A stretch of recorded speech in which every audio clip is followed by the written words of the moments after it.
ನಮಸ್ಕಾರ, ನಾನು ಶುಭಾ. ಪಪಾಯ ಎಲೆ ಒಂದು 2 ಎಲೆ ತಗೊಂಡು ಚೆನ್ನಾಗಿ ವಾಶ್ ಮಾಡ್ಕೊಬಿಡಿ. ಮತ್ತು ಸಣ್ಣದಾಗಿ ಮುರ್ಕೊಂಡು ಎಲೆ ಮಾತ್ರ ಒಂದು ಪಾತ್ರೆ ಒಳಗೆ ಹಾಕ್ಕೊಬಿಟ್ಟು, ನಿಂಬೆಹಣ್ಣು 1 ನಿಂಬೆಹಣ್ಣು ಸಣ್ಣಗೆ ಕಟ್ ಮಾಡ್ಕೊಂಡು ಹಾಕ್ಕೊಂಡಿದ್ದೀನಿ. ಮತ್ತು ಉಪ್ಪು, ಪುಡಿ ಉಪ್ಪಾಗಲಿ ಕಲ್ಲುಪ್ಪಾಗಲಿ ಒಂದು 2 ಸ್ಪೂನಷ್ಟು ಉಪ್ಪು ಸೇರಿಸ್ಬಿಡಿ. ಮತ್ತು 2 ಕಪ್ಪಷ್ಟು ನೀರು, ನೀವು ಯಾವುದನ್ನು ಕಪ್ಪಾಗಲಿ ಗ್ಲಾಸ್ ಆಗಲಿ ಮೆಜರ್ಮೆಂಟು ಒಂದು 2 ಕಪ್ಪಷ್ಟು ಹಾಕ್ಕೊಂಡು ಗ್ಯಾಸ್ ಮೇಲೆ ಇಟ್ಬಿಟ್ಟು ಚೆನ್ನಾಗಿ ಕುದಿ ಬರೋಕ್ಕೆ ಬಿಟ್ಬಿಡಿ. ಒಂದು ಸ್ವಲ್ಪ ಹೊತ್ತು ಬಿಟ್ಟಿದ್ದೆ ನೋಡಿ, ನಿಮಗೆ ಬಣ್ಣ ಗೊತ್ತಾಗ್ತಾ ಇದೆಯಲ್ಲ, ಗ್ಯಾಸ್ ಫ್ಲೇಮ್ ಆಫ್ ಮಾಡಿಬಿಡಿ. ಪೂರ್ತಿ ತಣ್ಣಗಾಗಬೇಕು. ತಣ್ಣಗಾದ್ಮೇಲೆ ಮತ್ತೆ ನಿಮ್ಗೆ ನಾನು ತೋರಿಸ್ತೀನಿ. ಚಿಕ್ಕದೊಂದು ಬಟ್ಲೊಳಗಡೆ ನಾನು ಬೇಕಿಂಗ್ ಸೋಡಾ ತಗೊಂಡಿದ್ದೀನಿ.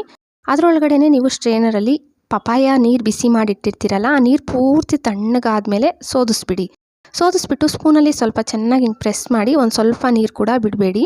ಮತ್ತು ಸ್ಪೂನಲ್ಲಿ ಚೆನ್ನಾಗಿ ಮಿಕ್ಸ್ ಮಾಡ್ಕೋಬೇಕು. ಮಿಕ್ಸ್ ಮಾಡ್ಕೊಂಡಿದ್ದಾದಮೇಲೆ ಲಿಕ್ವಿಡ್ಡು, ಪಾತ್ರೆ ಉಜ್ಜಕ್ಕೆ ಬಳಸೋ ಲಿಕ್ವಿಡ್ ಆದರೂ ಬಳಸ್ಬೋದು, ಇಲ್ಲ ಬಟ್ಟೆ ಒಗೆಯೋಕ್ಕೆ ಬಳಸ್ತೀರಲ್ಲ, ನಾನು ಬಟ್ಟೆ ಒಗೆಯೋಕ್ಕೆ ಬಳಸೋ ಲಿಕ್ವಿಡ್ 1 ಟೇಬಲ್ ಸ್ಪೂನ್ ಸೇರಿಸ್ಕೊಂಡಿದ್ದೀನಿ. ಮತ್ತು ಈ ಥರ ಬಾಟಲ್ ಒಳಗಡೆಗೆ ಹಾಕ್ಕೊಬಿಡಿ, ಇಲ್ಲ ವೇಸ್ಟ್ ಬಾಟಲ್ ಒಳಗನ್ನ ಹಾಕ್ಕೊಬಿಟ್ಟು. ನಮ್ಮ ಮಿಕ್ಸಿ ತುಂಬ ಗಲೀಜಾಗಿಬಿಟ್ಟಿದೆ. ಇವಾಗ ಮಿಕ್ಸಿ ತುಂಬ ಗಲೀಜಾಗಿಬಿಟ್ಟಿದ್ರೆ ಅದರೊಳಗಡೆ ಗಲೀಜು ಸೇರಿಕೊಂಡು ಬೇಗ ರಿಪೇರಿ ಆಗಿಬಿಡುತ್ತಲ್ಲ.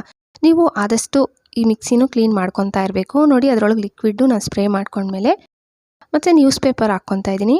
ನೀವು ವೇಸ್ಟ್ ಯಾವುದನ್ನ ಪೇಪರ್ ಸೇಮ್ ನಾನು ವಿಡಿಯೋದಲ್ಲಿ ತೋರಿಸ್ಕೊಟ್ಟಂಗೆ ಹಾಕ್ಬಿಟ್ಟು ಅದ್ರ ಮೇಲೆ ಲಿಕ್ವಿಡ್ ಸ್ಪ್ರೇ ಮಾಡಿ 10 ನಿಮಿಷ ಬಿಟ್ಬಿಡಿ. ಗ್ಯಾಸ್ ಸ್ಟವ್ ನಮ್ಮದು ಬೇಗ ಗಲೀಜಾಗಿಬಿಡುತ್ತಲ್ಲ, ನೀವು ಗ್ಯಾಸ್ ಸ್ಟವ್ ಕೂಡ ಈ ಲಿಕ್ವಿಡಲ್ಲಿ ಕ್ಲೀನ್ ಮಾಡಿಕೊಂಡ್ರೆ ತುಂಬ ನೀಟಾಗಿರುತ್ತೆ. ರಾತ್ರಿ ಮಲಗುವಾಗ ನಾವು ಗ್ಯಾಸ್ ಸ್ಟವ್ ಕ್ಲೀನ್ ಮಾಡಿ ಮಲಗ್ತೀವಲ್ಲ, ನೀವು ಅಷ್ಟೇ ಇದೇ ಲಿಕ್ವಿಡ್ ಹಾಕ್ಕೊಂಡು ಗ್ರೀನ್ ನಾರಲ್ಲಿ ಸೇಮ್ ನಾನು ಉಜ್ತಾ ಇದ್ದೀನಲ್ಲ, ಜಾಸ್ತಿ ಏನು ರಬ್ ಮಾಡಿ ಉಜ್ಜೋ ಅಷ್ಟಿಲ್ಲ, ಸುಮ್ಮನೆ ಸ್ವಲ್ಪ ಹಿಂಗಂದು ಒಂದು ಬಟ್ಟೆಯಲ್ಲಿ ಒರೆಸ್ಬಿಡಿ. ಗ್ಯಾಸ್ ಸ್ಟವ್ ಕೂಡ ತುಂಬ ನೀಟಾಗಿರುತ್ತೆ. ನೋಡಿ, ತೋರಿಸ್ತಾ ಇದ್ದೀನಿ ಗ್ಯಾಸ್ ಸ್ಟವ್ ಎಷ್ಟು ನೀಟಾಗಿದೆಯೋ. ಮತ್ತು ನೀವು ಮನೆ ಒರೆಸೋ ನೀರಲ್ಲಿ ಒಂದು ಸ್ವಲ್ಪ ಇದೇ ಲಿಕ್ವಿಡೇ ಸೇರಿಸ್ಬಿಟ್ಟು ಬಟ್ಟೆಯಲ್ಲಾಗಲಿ ಇಲ್ಲ ಮಾಪಲ್ಲಾಗಲಿ ಚೆನ್ನಾಗಿ ಮನೆ ಒರೆಸ್ಬಿಡಿ. ಈ ಥರ ಒರೆಸೋದ್ರಿಂದ ನಿಮ್ಮ ಟೈಲ್ಸ್ ತುಂಬ ಪಳಪಳ ಅಂತ ಹೊಳೆಯುತ್ತೆ. ಮತ್ತು ನೊಣ ಆಗಲಿ ಸಣ್ಣ ಇರುವೆಗಳು ಬರುತ್ತಲ್ಲ, ಆ ಇರುವೆ ಕೂಡ ಬರಲ್ಲ, ನೊಣ ಬರಲ್ಲ. ಟ್ರೈ ಮಾಡಿ ನೋಡಿ ಬೇಕಂದರೆ. ಬಾತ್ರೂಮ್ ತುಂಬ ಗಲೀಜಾಗಿಬಿಟ್ಟಿದೆ, ಬಾತ್ರೂಮ್ ಟೈಲ್ಸ್ ಅಷ್ಟೇ ತುಂಬ ಗಲೀಜಿದೆ ಅನ್ನೋರು ಇದೇ ಲಿಕ್ವಿಡ್ಡೇ ಸ್ವಲ್ಪ ಸ್ಪ್ರೇ ಮಾಡಿ ಪೊರ್ಕೆಯಲ್ಲಿ ಉಜ್ಜಿ ಒಂದು 10 ನಿಮಿಷ ಬಿಟ್ಬಿಡಿ. ಮತ್ತೆ ನೀರು ಹಾಕಿ ನೋಡಿದ್ರೆ ತುಂಬ ಚೆನ್ನಾಗಿರುತ್ತೆ ನಿಮ್ಮ ಬಾತ್ರೂಮ್ ಆಗಲಿ ಬಾತ್ರೂಮ್ ಟೈಲ್ಸ್ ಆಗಲಿ.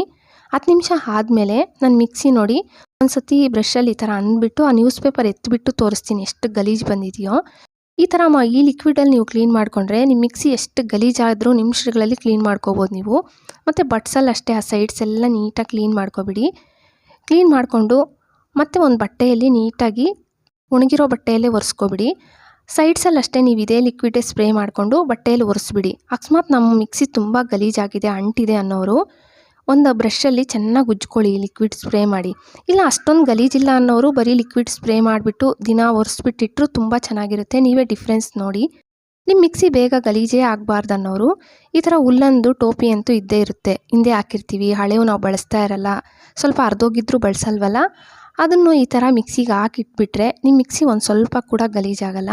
ಮತ್ತು ರಾತ್ರಿ ಮಲಗೋವಾಗ ಅಷ್ಟೇ ನೀವು ಪಾತ್ರೆ ಎಲ್ಲ ಉಜ್ಜಿದ್ಮೇಲೆ ಸಿಂಕಲ್ಲಿ ಈ ಲಿಕ್ವಿಡ್ ಸ್ಪ್ರೇ ಮಾಡಿಕೊಂಡು ಚೆನ್ನಾಗಿ ಉಜ್ಜಿಬಿಟ್ಟು ನೀರು ಬಿಟ್ಬಿಟ್ಟು ಮಲಗಿ.